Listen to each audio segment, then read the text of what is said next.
Hello, everybody. Welcome to the Claw and the King podcast. I'm joined by my co-host, Oscar. Sorry for the lack of episodes over the last couple of weeks. Again, corrupted file. Can't do much about it. It was devastating. It was a great episode as well. It was after the Roosters beat the Panthers, which I was overjoyed about. Hasn't gone too well since, but look, we've moved on. We touched on, what did we touch on last episode? Was it mainly F1s? Yeah, it was a bit of F1, bit of basketball, bit of footy. Yeah. Which I think will be similar sort of content today. Yeah. And, you know, that's great for you guys because you didn't actually get to hear the last one. So no, look, leave it up to your imagination. What did we talk about? What do you think we talked about? And maybe, speculate in the comments. What did you want to kick off with first? Do you want to start with a bit of b-ball? Yeah, I think we can start with some basketball. Regular season coming to a close. I think there's less than a month left, something like that, maybe 10 games for each team, around that sort of mark. So we're starting to get a good picture of what the playoffs is going to look like. I will say probably the biggest story I think we can start with in the NBA this week has been off the court. One, LeBron James, and our favourite analyst, everyone's favourite analyst, Stephen A. Smith. Yeah, getting future president, according to him. I mean, he's a big political guy now. Well, yeah, you'll see him on the political talk shows once every 4 years, acting like he knows what he's talking about. Yeah. But anyway, they have been in a bit of a kerfuffle the past week, 2 weeks. It's been quite entertaining. Both sides have said some things, done some things. There's been criticism coming from all angles that I've seen of both of them, to be honest. What's been your general takeaways of this? I think it's all been fair play. I think it's a bit of a public feud. It's how it is. Stephen A is obviously doing it for clicks. I thought Nick Wright had quite a cool insight on it. And I think it's probably true. I mean, you know how Stephen A just always talks about how Jordan's a GOAT. And Jordan's so much better than LeBron and that sort of stuff. I think that's probably what's rubbed LeBron, even though he probably won't admit it, that's probably what's rubbed him the wrong way around Stephen A. And I think the reality is, according to Nick Wright at least, that Michael Jordan texts Stephen A. He doesn't text, LeBron doesn't text Stephen A. And I think I think Stephen A. included his bias into the GOAT talk. And I think this is what it truly boils down to. I don't think he cares that much.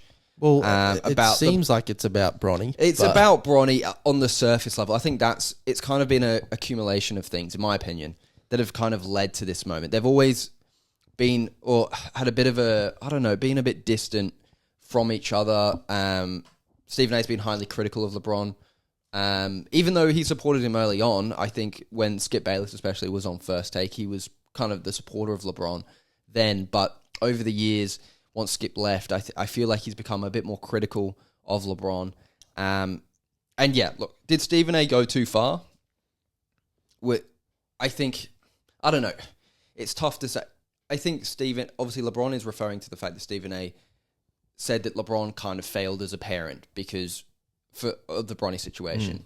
And look, I do think that is a bit too far, especially if you put yourself in LeBron's shoes. I think you can understand him being like, why are you talking about my parenting? This is not nothing to do with me as a parent.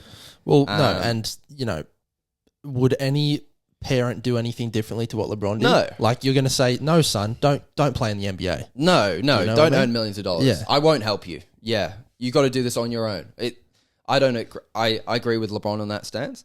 The only thing I don't agree with LeBron, like I said, public feud, a bit of a bish-bash between both sides. Who hates it? No one. The only thing that I disagree with is the Windy stuff. I think... Well, yeah, Windy got a little stray there. Windy has been nothing but nice to LeBron. Publicly, privately, nothing but nice. Did he ever say that he was LeBron's best friend? No. He just said that he covered him all throughout his amateur and professional life, which he did. Now, is there did he get maybe a bit further in ESPN originally because of his links to LeBron early on? Maybe, but I think that for LeBron to just kind of, it came off really bully-like, what he said about Windy. And Windy took the high road in his response to LeBron, kind of saying, he can feel how he wants to feel. I'm not going to sort of say anything. I just said that I covered him in high school, and that was about it. I'm not going to get into a public feud with LeBron. And it just, after Windy's response, I think LeBron would be regretting what he said about Windy. I know he's on a boys show in Pat McAfee's show. It's like a lads just talking shit. But yeah, I just felt like that dig was just pretty unnecessary. I know you feel like Windy's maybe a bit of a meat rider for LeBron, or that's a public sentiment, but yeah, you can't be just digging in on a bloke who just has done nothing but support your professional career. Yeah, well, maybe he's just so used to people critiquing him. He's like, why is this guy supporting me? He obviously thinks we're best mates when we're clearly not. Yeah, but why are you doing that? Like, why? I don't know. He just probably got carried away in the moment. You know, he was roasting Stephen A, and then he was just kept it going because he was like, oh, who else is at ESPN? Brian Windhorst. And let it go. But yeah, obviously Stephen A's comments were criticised, especially the Kobe one. I think that was a bit weird to sort of bring that stuff up. But, you know, on the whole, it's been very entertaining. And I can't remember LeBron James ever getting into a public feud like this. He's been like really squeaky clean throughout his whole career, for the most part. But, you know, obviously this has got him going. And then we can transition to the Lakers' results throughout the week. I believe the day after, the main sort of back and forth between LeBron and Stephen A was when he had the tip-in game winner. Yeah. Which was like the ultimate fuck you. And then the game after that, it was probably the worst ending to his career. And that's saying a lot because those early Miami Heat days were quite embarrassing for him, especially in those fourth quarters. But yeah, it was probably the craziest ending to a game I can remember in a while. Well, you got the Zach LaVine Bulls one. But I don't think I don't think that's anywhere near it, though. I think the fact that they're down 5 with 10 seconds left. Well, I think they scored 9 points in 12 seconds or something. Yeah, so they're down by 5 with 10 seconds left or something like that. LeBron leaves his man wide open in the corner. He hits a 3. Then he has the inbound pass, throws it straight to Giddey, who passes it to Kobe White, hits the 3. Then they call a timeout, go at the other end. Austin Reeves scores a layup. So the Lakers are up 1 with 3 seconds left. And then somehow Giddey hauls it up from half court and hits it. I never seen that kind of it. Maybe the 5-point part of it where someone scored a 3, got the steal off the inbound, then scored a 3 straight off. Like the Doncic one that comes to mind. Or T-Mac had one. The Tyler Ulis one. There's different ones throughout sort of his, like, over recent memory that you can sort of fall back on the 5-point gap. But then the Lakers go up again, and then the Bulls hit a half court to win. The half court to win would be crazy enough, but the whole sequence leading up to it is insane. And look, didn't paint LeBron in the best light. No, but at the end of the day, obviously LeBron, we should have won that game. I think we were up by almost 20 points going at one point. And then we had the game won with 12 seconds left. We had the game won with 3 seconds left, but still find a way to lose. Obviously, you have to, tip your hat to the Giddler for the last play there. Crazy shot. And he's been playing really well. And I do want to say, I was one of the supporters of the Bulls making that trade. A lot of people, I think including you, said... Yeah, I was a bit hesitant. The Caruso was clearly a better player, and Giddey was washed. But what I said was... simply, there was too many mouths to feed, and he's not a spot-up shooter guy. He's not going to be standing in the corner for Shea, and he's not going to be productive in that setting. But if you give him the ball and you allow him to have an impact on the game outside of scoring, even though he scored quite well this year, if you allow him to grab rebounds, grab assists, just be a ball-dominant point guard, you'll see success. And he's having... probably the best year of his career in the Bulls. It's a short career. He's very young as well. So I thought it was a low-risk trade for the Bulls. What's Caruso going to do for you at this point? He might help you out a bit, and he'd be one of your better players. But, I mean, are you winning a championship with him? No. You need to reset and get a young talent that you probably wouldn't be able to get otherwise. So, I thought it was a great trade from the Bulls at the time, and it's proven to be pretty good. Yeah. And it is just a shame about Josh Giddey's reputation at this point. For better or worse, but it seems like the rest of his career, there's just always going to be that sort of And look, we're not here to speculate on it. Obviously, the situation is what it is. I think you can see both sides of the argument on that one, but it's just you've just got to look at it from like him as a basketball player and him as a basketball player. It seems like he's got his confidence back, and he's probably the shining light for the Bulls this season, and one of the main reasons why they're kind of in the hunt for the play-in at this point. Because prior to, like in the start in the middle of the season, it was like, fuck, the Bulls are an absolute. I mean, they just trade away Levine. It looked like it was just the pits, but they seem to be competing and staying in mediocrity. So good on them. Good on them. And I did see on Chicago's socials, how the teams will ask players random questions in the locker room. Yeah. And they were asking, what's your favorite thing about Chicago? And Josh Giddey's answer was the nightlife. And all the comments was like, bro, Giddey needs to chill out on the nightlife. Yeah. Maybe don't go out. But yeah, that was just funny. Don't go to a nightclub and believe when a girl says that she's... look, to be fair, if you're in a nightclub... we won't get into it. Semantics. But yeah, anyway, how do we get sidetracked onto the Giddler? P. Giddy, as they call him.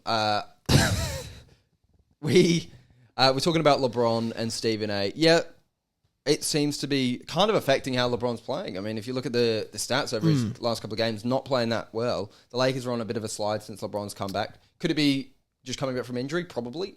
Are we going to speculate that it's part of the whole Stephen A saga? Absolutely. So Stephen A has got in LeBron's head and he's officially washed. Stephen A has stopped the LeBron James. Look, stopped them. That's okay. But yes, the Lakers' performances on the whole have been disappointing, and it's just crazy. Even with Luka and all these things, it's just being consistent is impossible for this Lakers team. Yeah. 10 games ago, we were the second seed, and we were looking like a real contender. And now it's looking like we're going to be back in the play-in. So, well, yeah, especially how the Clippers are playing at the moment. I mean, that's something to probably talk about. I mean, Jesus. I did not see this coming. Now, look, is back. Is Kawhi going to get injured the third game into the playoffs and not play? Sure. But at this point, they're playing very well. So you can't hate on it. No. The ultimate teaser, Kawhi Leonard. Yeah, the ultimate. Yeah. This is exactly what he does. He's injured for the first half of the season. First 15 games that he's back, looks like he's 80 years old and moves like he's 80 years old. And then the last 15 games of the season, he's the best player in the NBA, definitely. I mean, he's playing like a top 5 player right now. And then he'll look great, and then he'll play great the first 2 games, or maybe even the first series of a playoff. If he can get that, he'll play great. He'll be averaging 33.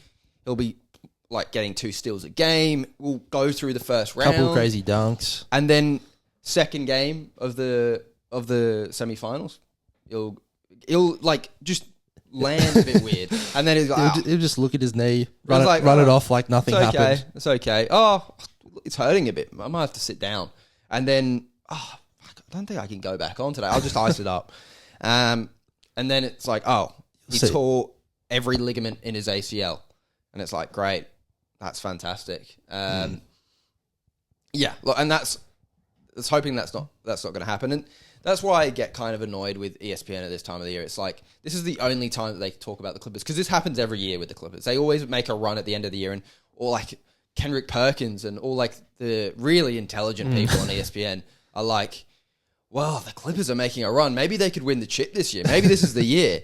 And then everyone with a brain on ESPN's like, yeah, it's not going to last. They've got James Harden, who is overweight as hell and will have at least 2 games of a series where he's shooting 3 for 17. And then Kawhi Leonard will get injured. And then he'll be out for the entire playoffs. And then you're relying on Norman Powell and Zubac. So, well, you got Benjamin putting up his triple singles. Triple singles. He's not playing that bad, though. He's not horrendous. Triple singles, though. But they're not bad triple singles. They're like 7, 8, and 7. Those are okay triple singles. Those are Draymond Green triple singles right there. I guess. But yeah, I still have zero faith. So if they...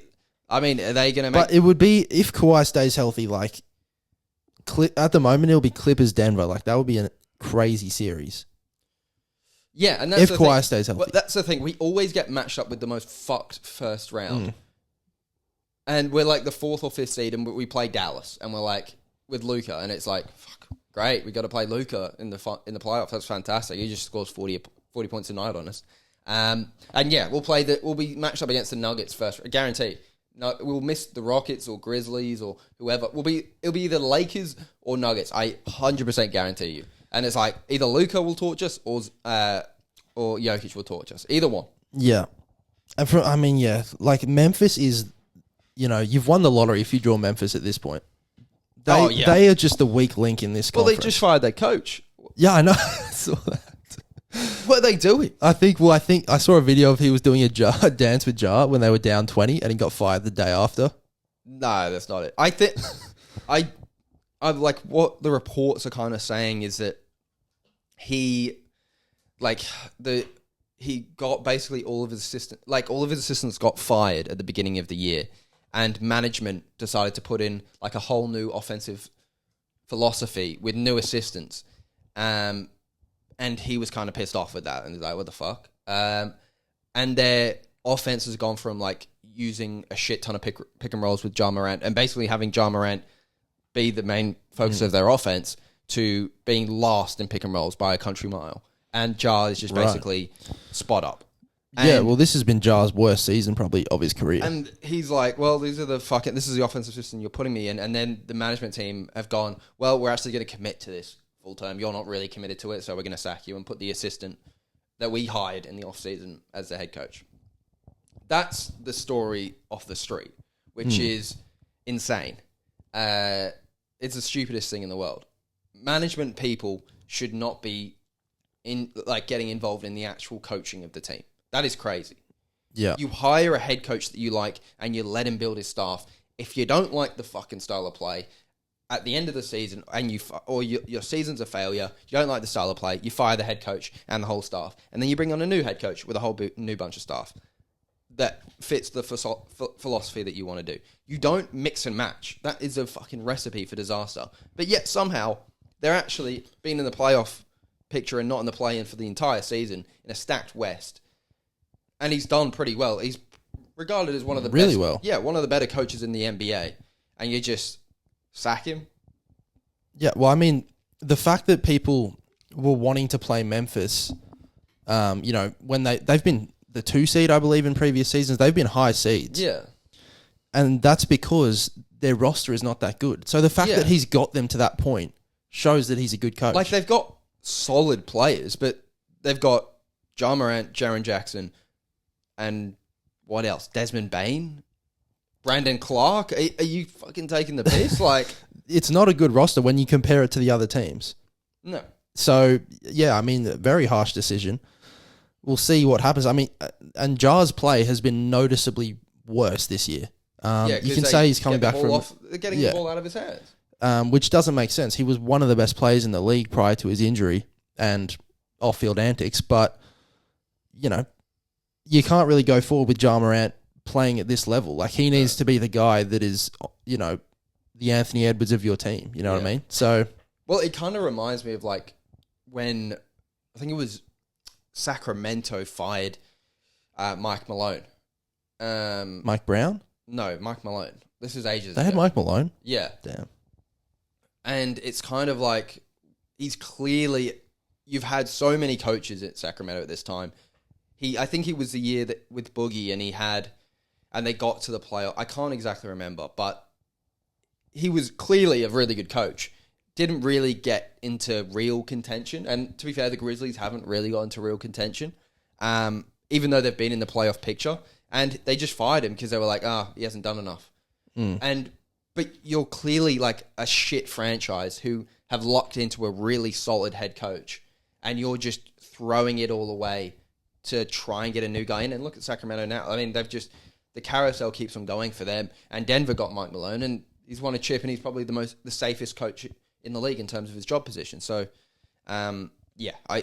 it's just stupid when teams fire good coaches. And clearly, this guy's a good coach, and they just let him go for really no particular reason. And the timing makes it worse. If you fire him at the end of the season, whatever, you can't sack your head coach 10 games before the playoffs. Yeah, it's essentially... I mean, it's writing off the season. It says to your fans, essentially, like, we're done with this season, pretty much. We'll come back next year. But when you're in the playoffs. Yeah, you're in the playoffs. I mean, you're essentially the 2 seed at the time when you've done it. Or, the 3 seed, whatever you were. It's a very strange decision. But at this point, if you're a Western Conference team other than the Grizzlies, you want to be playing the Grizzlies in the playoffs. 100%, yeah. Or potentially the Rockets, but they're kind of scary. So... Well, yeah, we'll see. We'll see. Any other stories in basketball? I guess the MVP race has sort of been a big discussion. Yeah. That it's, 2 of the best individual seasons of all time going up against each other. I'd say it's one, and then the rest, the other guy's a free throw merchant, but that's just me. I just can't get on Shai's track. I think that was the main thing that we yapped about last episode, was just Shai being the most foul baiting. That's probably why it wasn't allowed to be. It got corrupted on our end because the NBA doesn't want it out. They don't want, real knowledge about Shai being put out into the open. He is the most. I mean, look, I have James Harden on my team, or like the team that I support, so I understand a foul baiter. Trust me, this guy's a whole nother level. Now, look, Harden in his prime was supreme foul baiter, like the most that you've ever seen. But this guy. I mean, nobody else in the team shoots free throws. What they do is have 4 players on the perimeter. Shai just guns it, runs head first, draws the contact by initiating the contact, and they call a foul. And if the defense collapses, he passes it out. And then they'll get an initial closeout, then they'll pass it again, then the other guy will shoot the 3. That is how they play. And it is the most boring style of basketball I've ever seen in my life. Shai has no bag. I see everyone just like on TikTok, all these edits of like, oh, Shai, look at Shai in his bag. Bro, he has 0 bag. He has 0 like smoothness towards his game. His bag is essentially scamming fouls. I think that's a bit. He does have a bag. He does have some nice handles at times, but it's hunky. It's not smooth. Watch Prime Paul George and watch this guy. Look, I'm not a Shai fan. I mean, the foul baiting is ridiculous. And a lot of the time, it's not even initiating the contact. It's just, there is no contact. But he's flying around like he's just been shot. And then they'll blow a whistle. And that's the thing. He's a flopper. James Harden, as much as we harped on about, look, he exaggerated contact. You can't deny that. James Harden was trickier with it. He was like, they literally had to ban stuff that he was doing because he thought about it before anyone else did.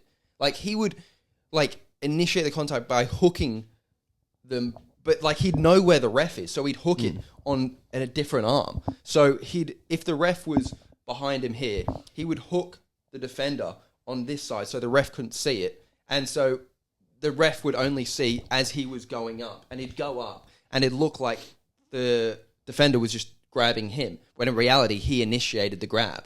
So he was fucking actually thinking. This guy is just fucking throwing himself into people, and the NBA's like, yeah, it's a foul. And these refs are like, yeah, they're fouling. Some of the stuff, the Thunder played the Clippers maybe a week or 2 ago. Some of the stuff in that was just absolutely criminal. Absolutely criminal, the stuff. And on the other end, he was fouling like no tomorrow, no calls. Absolutely no calls. It's intolerable watching him. It is. He's not, he's averaging 33 points a game. Cool. Not many people have done that. But you wouldn't put him in that sort of elite level of player that, has actually achieved that sort of thing. But that's what Harden, it took Harden so many years. He was averaging 33, 34, and it took Harden, they literally did not give him the MVP until he won. He was scoring 37. He averaged 37 a game. They were like, nah, we can't do it. He's a foul baiter. He's boring to watch. He's repetitive. Nah, we're not going to give him the MVP. But then it was like, oh, okay, he's averaging 40, kind of shit. But that was the narrative with Harden, is he was boring and no one, it's the same shit. It's rinse and repeat. It is the same with Shai, but the narrative is so different now. And it's just, it literally just depends if the media like you or not. Yeah. And they will decide who wins, because Jokic is having maybe the greatest season ever. I mean, a 30-point triple-double.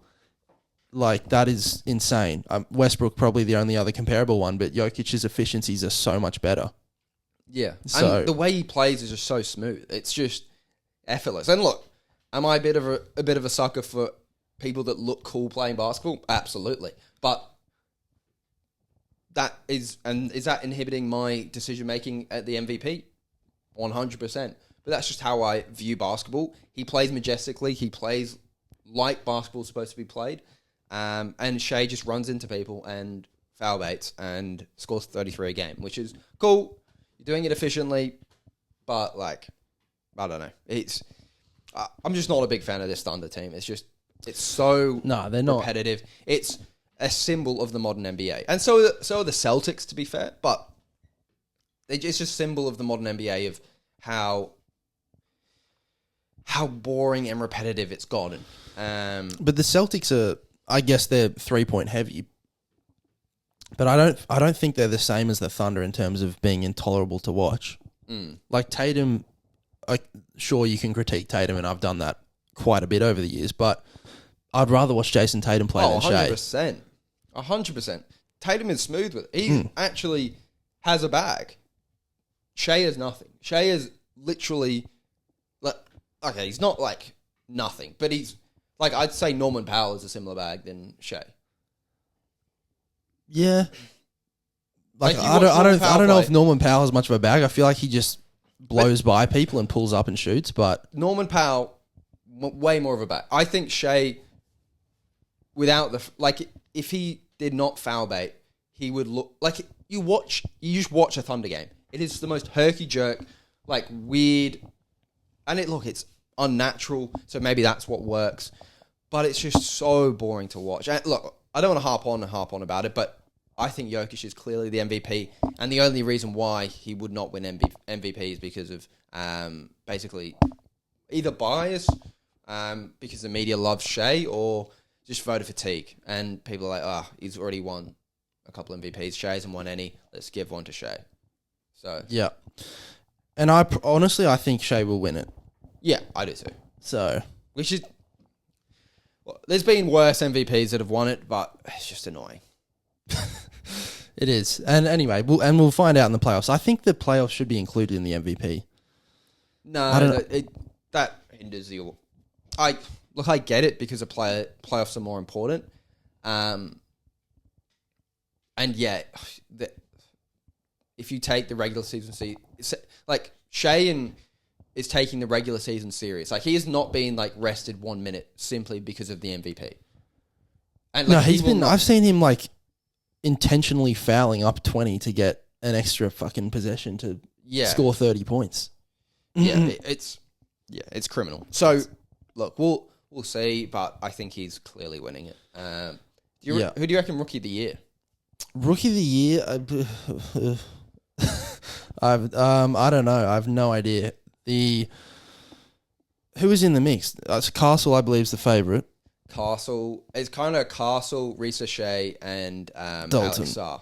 Alex Sarr, he's in there? Yeah. He's playing not bad. He's like, look, his ceiling is not what people were, like, before the draft, people were like, Alex Sarr's the only one with like all-star level potential. I think he's going to be like Kristaps. Really? Like modern day Kristaps. Yeah. Wow. He's shooting. Does it look like he was Kwame Brown?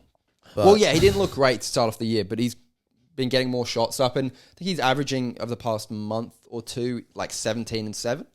Yeah, he's a good rim protector, not a good rebounder really, but yeah, he's been playing okay, and I think there you go. What's he averaging? So yeah, I think he's in the mix. Risa Shea, again, another player that's come on, the first pick in the draft, looks pretty solid. So yeah, it'll be interesting. I think Castle, most people anticipate him to be in the mix as well. I think people are projecting him to be the best player in the class, which is, if he's the best player in the class, I mean, it's a historically bad class. It is stinky. Based off this rookie season, at least. But look, hey, so was the 2013 one, and look what happened. Giannis came out of that draft. So yeah, Rudy Gobert came out of that draft, and they didn't do anything their rookie year. So yeah, it might just be a case of some flyer in the, Did Giannis, late who lottery. won Rookie of the Year that year? Michael Carter-Williams won it. Oh, my God. Wow. Yeah. Yeah. MCW, as they say. The OG. Okay, yeah. There you go. So, who knows? But, yeah, so far this draft class has been awful. Castle, I guess I'd probably vote for him. Yeah, some potential. Sarr. I'd honestly give it to Sarr at this point. Like, He's on the Wizards. Like, well, sorry, the Spurs aren't doing shit. no, but they were half Neither are the decent fucking- for a while. Neither are the Hawks. And they've got way more talent. But than the Ricochet, every friggin- time I watch Ricochet, he just sucks to me. But Well, to be fair, Defensive I player- haven't watched a lot of Hawks games, but every time that I have tuned in, defensive player of the year? Defensive Player of the Year, now Draymond is getting a lot of Yeah, late come push on, bro. attention. Come on. He's not getting any attention. He's giving himself the attention.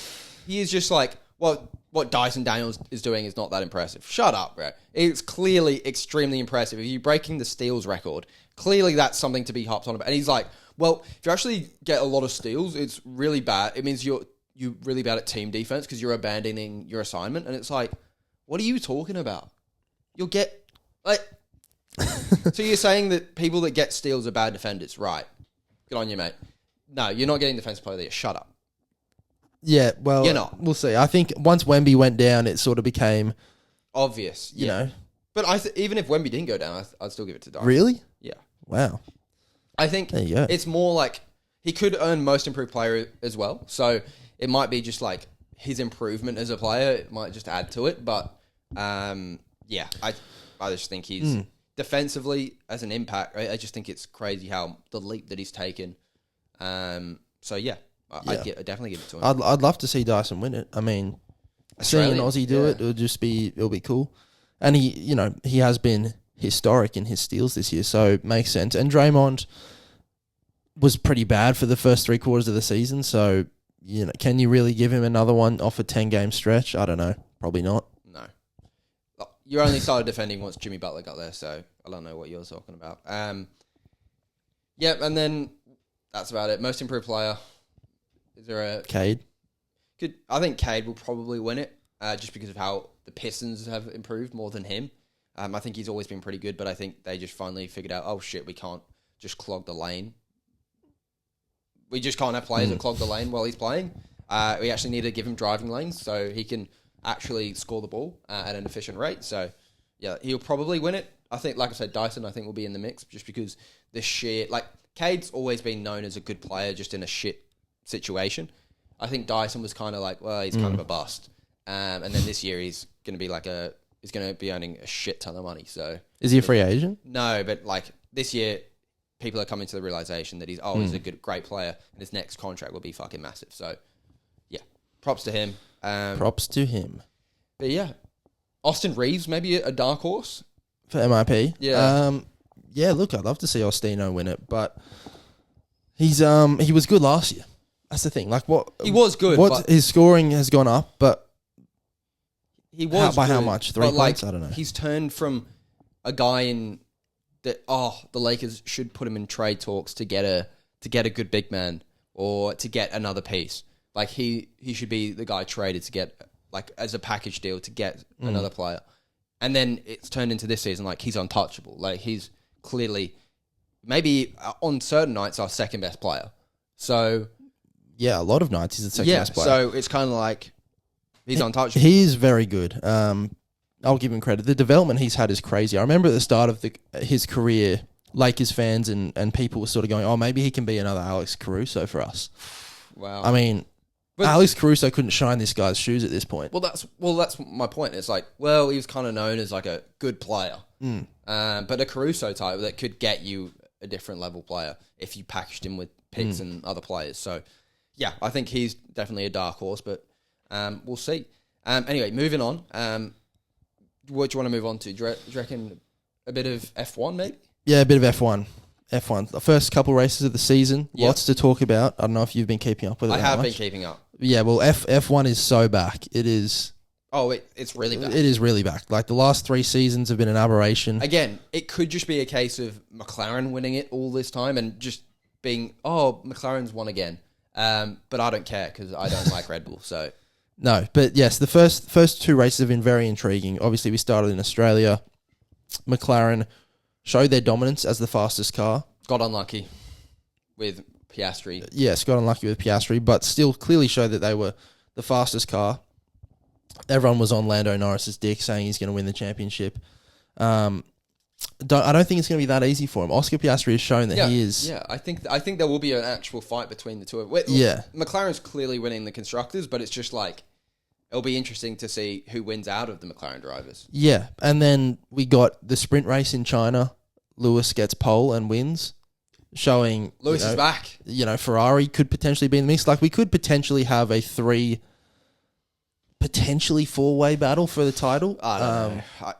Look, the sprint race, great, but it's a sprint race. Yeah, I know, but McLaren look like the fastest, but I don't think they're a lock like Red Bull were over the past 3 seasons to just maintain that they're the fastest car throughout the whole season.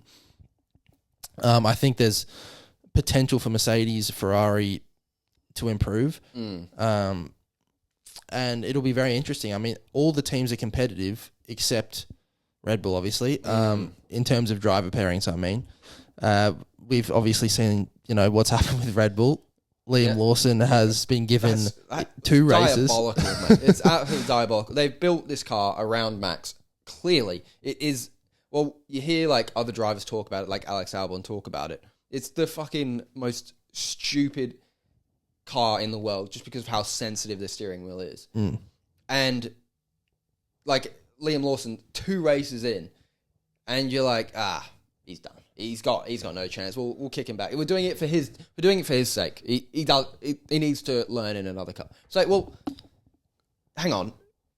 You can't have like gone into the season thinking, all right, we're picking Liam Lawson over Yuki because we think Liam Lawson is like the future and he is, he's got more talent, and if we mold him and give him time in the car, he'll be really good and he'll have a higher ceiling than Yuki. Well, you can't go into the season saying and thinking that, and then thinking, 2 races in, he's clearly not good enough. We need to demote him. Like, I don't know what.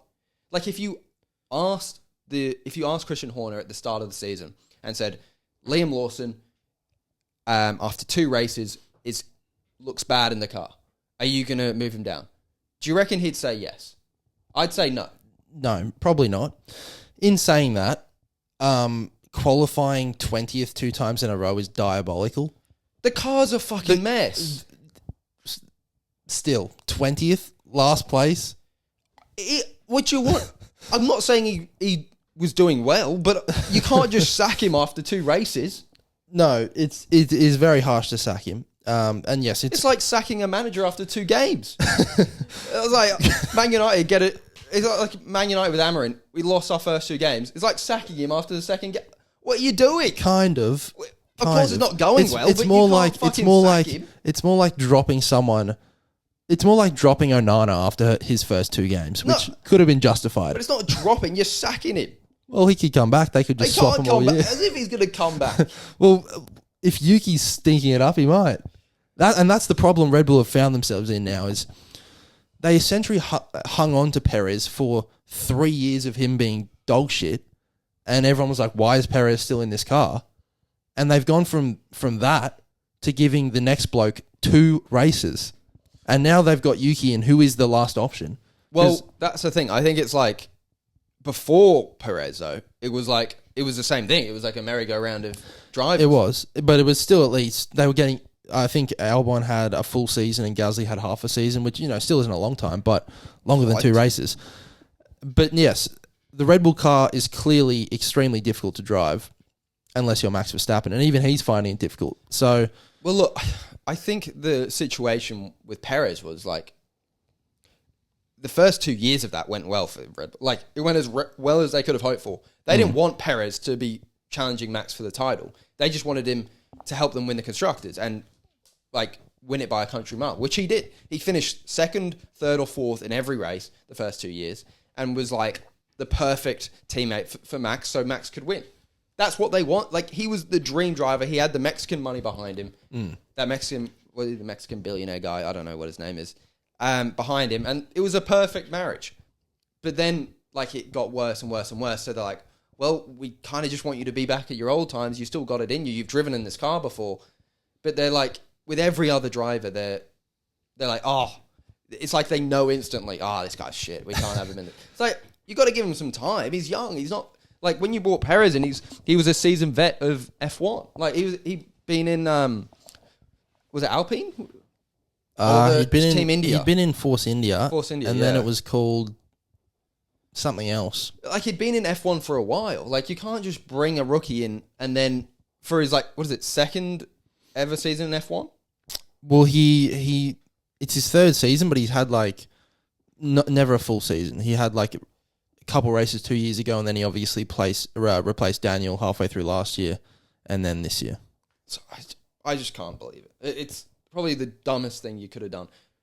Would I, at the beginning of the season, pick Yuki over Liam Lawson for that second Red Bull seat? 100%.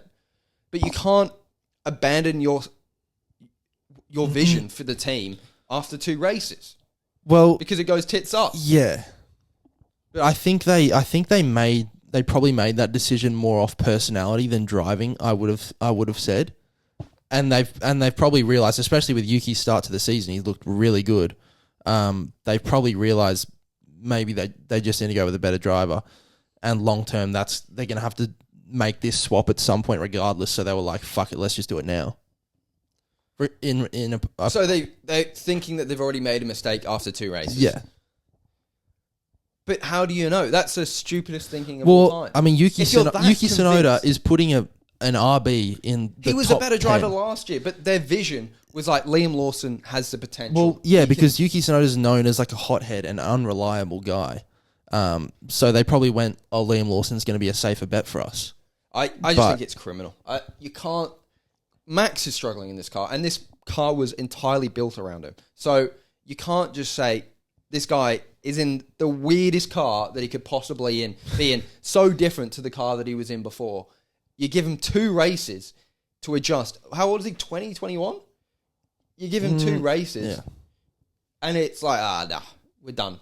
I just can't believe. I get this standpoint that they're like, we don't want to fall behind. We gotta try and compete. We gotta try and we gotta have 2 cars competing for podiums. We cannot have one Max competing for podiums and then the other guy coming 20th. I get that.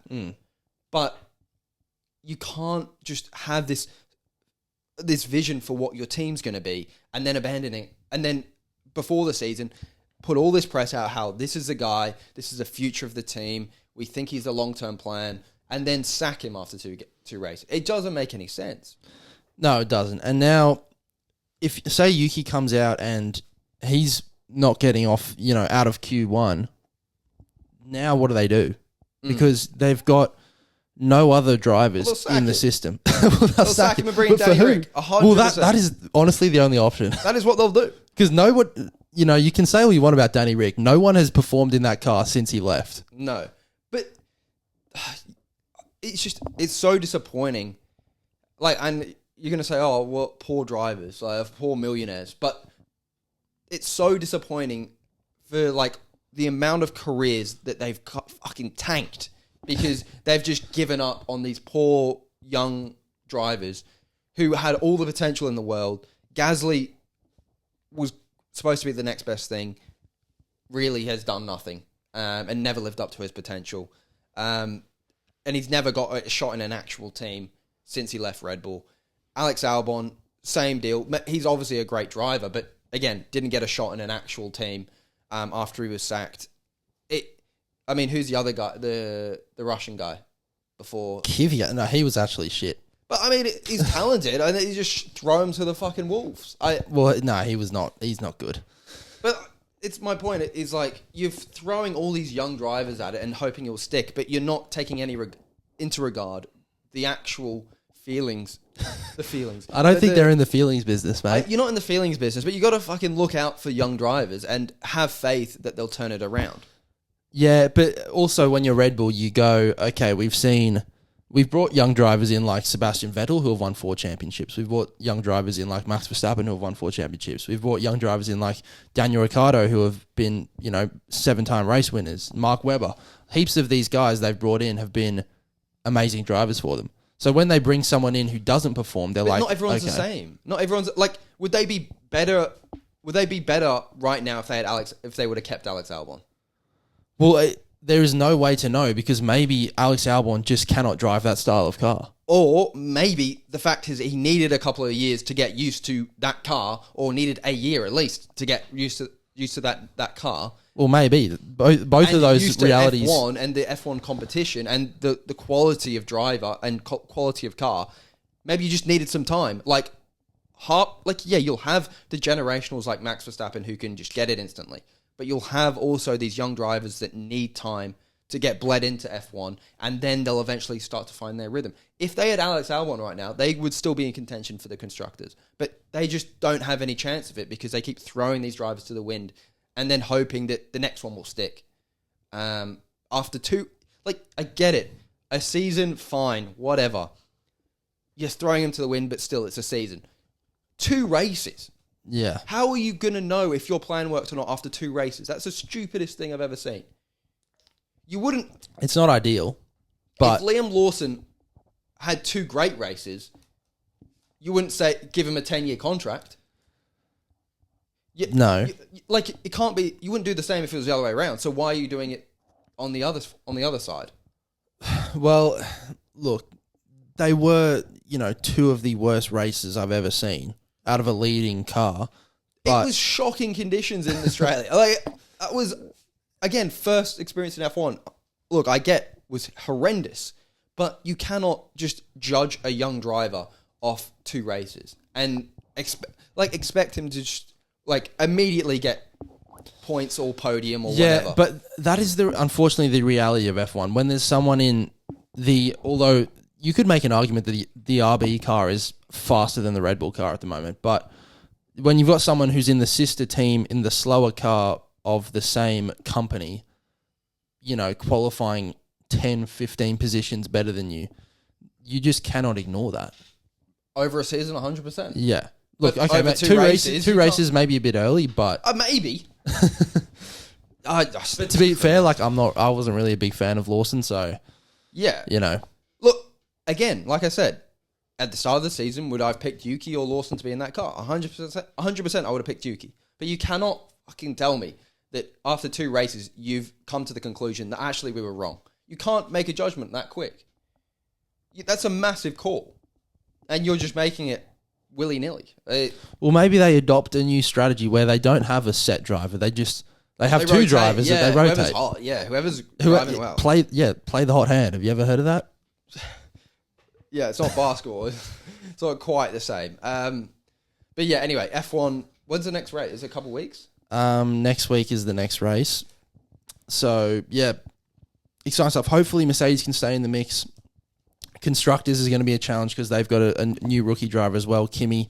Yeah, I don't think they can... I don't think constructors are going to be close, but... Well, I don't know. I mean, McLaren... The thing is with McLaren, they are rivals, Oscar and Lando. They play nice, but I can tell that they hate each other and they want to beat each other. 100%, but they're still the way that they're placing at the moment, it'll be like last year. Red Bull were that far ahead and Max was that far ahead that even by the end when he couldn't get a win in the last 8, 9 races or whatever it was, and McLaren was creeping up and you'd have Ferrari was creeping up.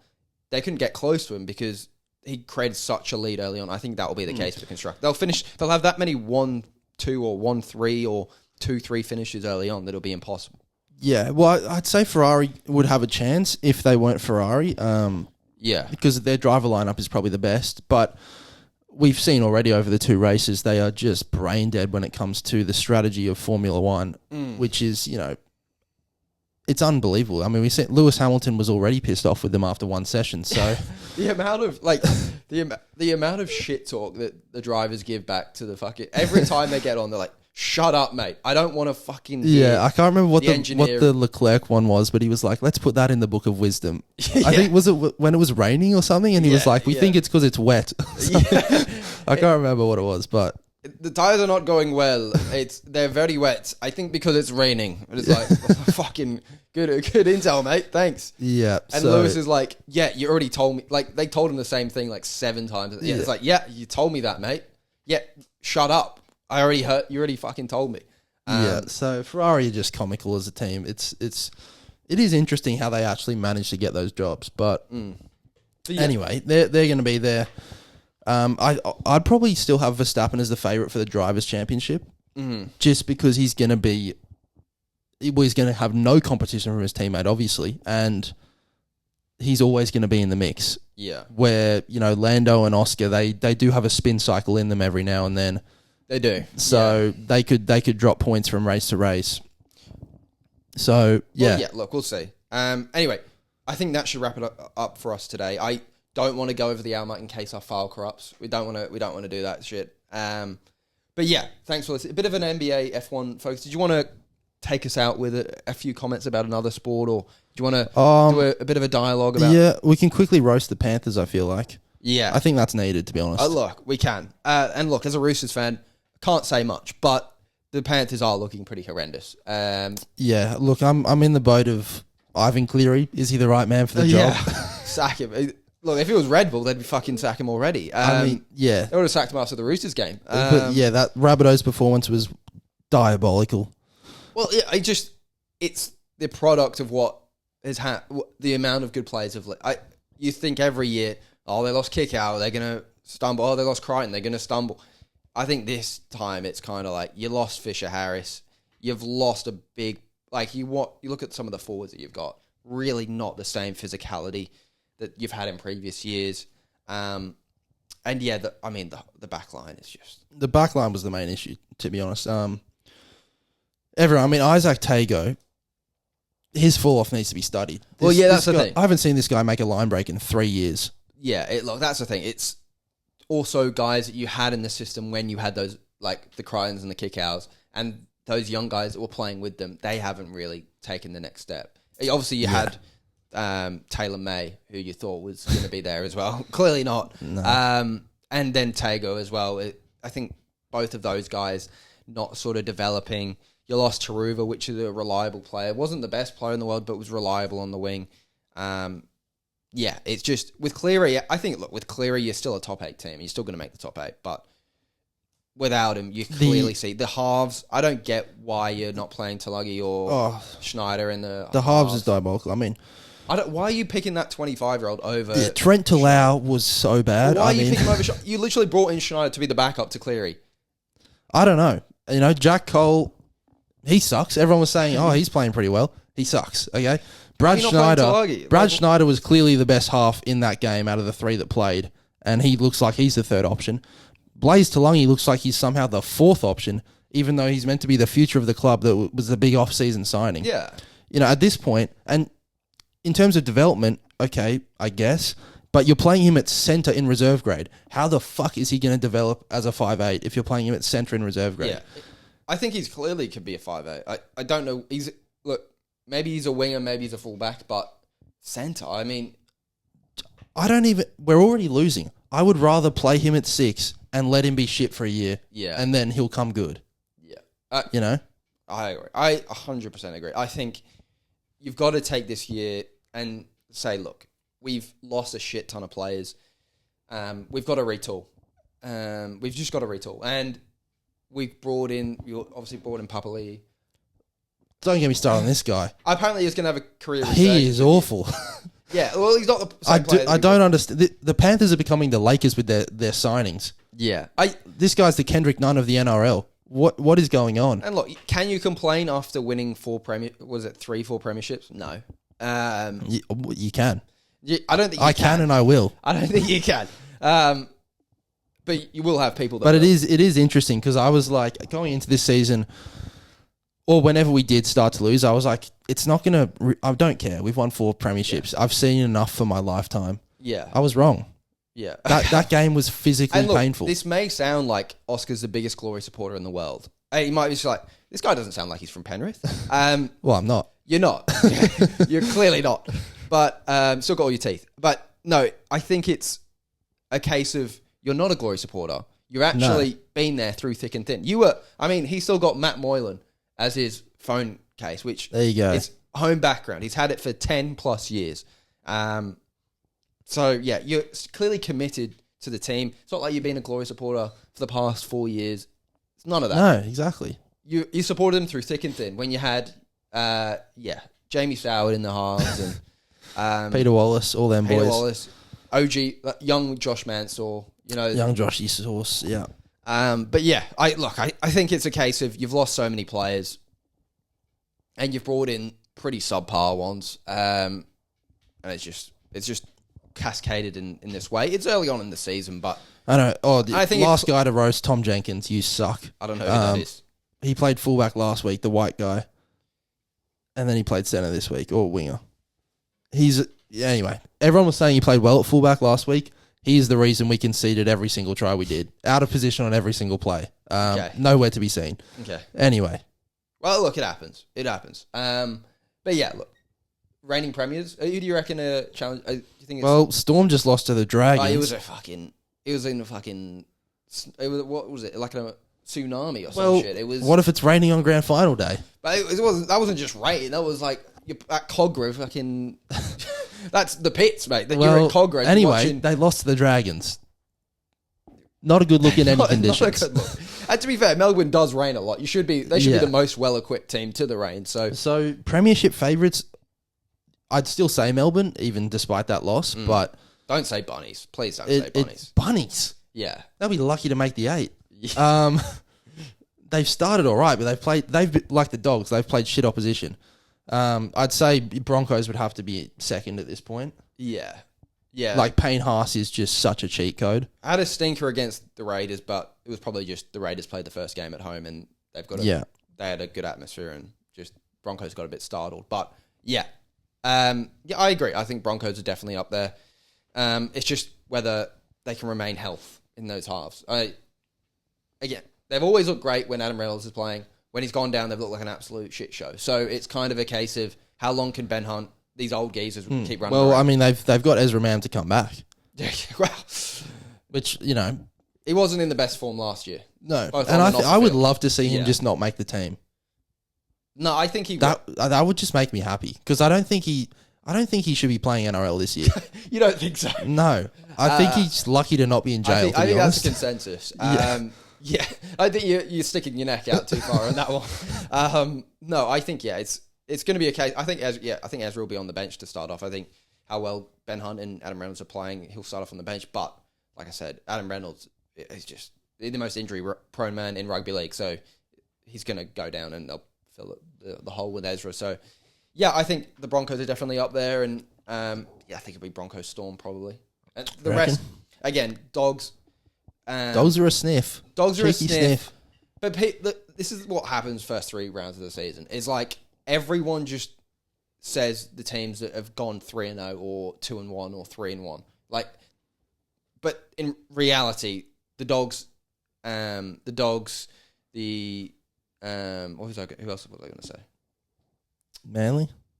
No. Why am I just lost? Absolutely just lost. Raiders? No, the teams like the Dogs, like people say the Dogs and the Bunnies as well. Oh yeah, Bunnies. Dogs and Bunnies, like they're a dark horse this year. It's like, well, they've played the fucking 4 shittest teams in the league. It's just they've had the easier schedule, so it's really easy to say that after 3 games when they played the Titans, the Dragons at home. It's pretty easy to say that. But when you play Penrith away, when you get Cleary back, when you play Storm away, when you play Brisbane away, that's when you really fucking figure it out and see if you're a contending team. So I think it's a bit early for those teams to sort of put themselves in contention, but I think the Broncos have really looked clear. They've had an easy schedule as well, but they've looked really dominant, and especially Payne Haas has. So it'll be interesting. Interesting indeed.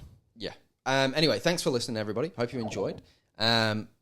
Listen out for the potty. Like and subscribe, and peace out. Peace out.